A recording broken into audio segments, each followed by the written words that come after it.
To make your non-verbal kid talk. Okay, so simple lang. Una, you have to do is collect all the things na very reinforcing sa inyong anak, yung mga lahat ng mga favorite niya. I-prepare niyo siya, then put it in a top of the table. So, he will eventually come towards the table and sit down with you. So, I have here some examples like apple. Let's say this is Ariel French fries, a cup with a juice, a toy cow, and something to paint with, and a book and blocks.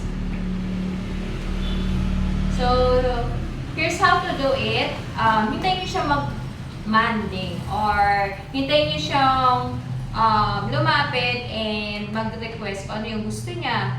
So, kung non-verbal siya, eventually, he will just get the item na gusto niya. So, before he do that, you say, let's say, paint. Using simple word muna ang gamitin natin, okay? Paint. Paint. Paint. So, hindi man niya masabi yon, at least alam niya kung ano yun, then you give it to him. Okay? Don't let him grab things as he, whatever he wants. Huwag niyo siyang hayaang mag-grab. So, yan, put it right there. Or like, apple. Apple. Apple. Sabihin niyo siya 3 times, then you give the apple. Without any, task na para gawin siyang reinforcement. Okay? Hindi siya reinforcement. We are focusing na turuan siyang humingi using his words. Okay? Humingi ng mga bagay na gusto niya. So, hindi natin kailangan na bigyan muna siya ng task para ma-receive yung reinforcer. Task niya is matuto siya humingi. So, once na nasabi niya yung word, bigay niyo kagad yung item. Okay? So, kung non-verbal, hindi lang ito yung ituturo natin. More of kailangan i-polish nyo muna yung imitations niya.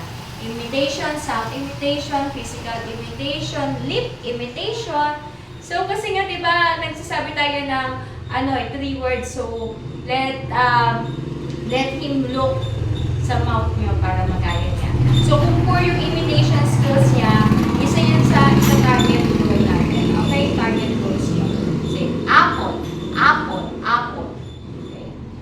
Tapos, kung verbal naman siya, pero hirap siyang, hindi niya talaga maiilabas ang kusa yung words niya, mas madali sa kanya sabihin yung, mas madali niyo mapapalabas yung words. Pero pag purong non-verbal talaga, work on yung muna imitation skills. Strengthen the imitation skills so para magaya ka niya. Okay? So, that's it. Juice. Juice. Juice. Sa kanya ibibigay. Or, pwede rin yung mga activities na gusto niya, like, tickle, tickle, tickle. Yun. Habang nag-play kayo, you say, tickle, tickle, tickle. So, yun. Sasabihin niya rin yun. Okay? Then, you wait for him to respond. So, if you do it consistently, the whole day, lahat ng mga hiabot nyo, gano'n, lahat ng mga gusto niya, hintayin siya mag-request. Yan, mapapanish nyo yan, mailalabas nyo yan. Especially sa parents like us, tatsagain lang natin, hindi man niya masabi yun, at least, may tuturo nyo kung anong tawag doon sa item na gusto niya. Okay? So, help your therapist also na bumilis yung progress. Mag-follow up din po kayo sa inyong mga anak, especially when it comes to manding and requests. Kasi most of the time, kayo po yung kasama ng bata. So, for the parents, make sure na papalabas niyo yung words ng anak niyo po since mas lagi niya po kayong kasama. Okay? So, ayun na po yung mga tips and techniques how to help your child talk. So, manding, tuturuan natin siyang humingi ng gusto niya. Pag hindi pa you can use the sign language, give me. more.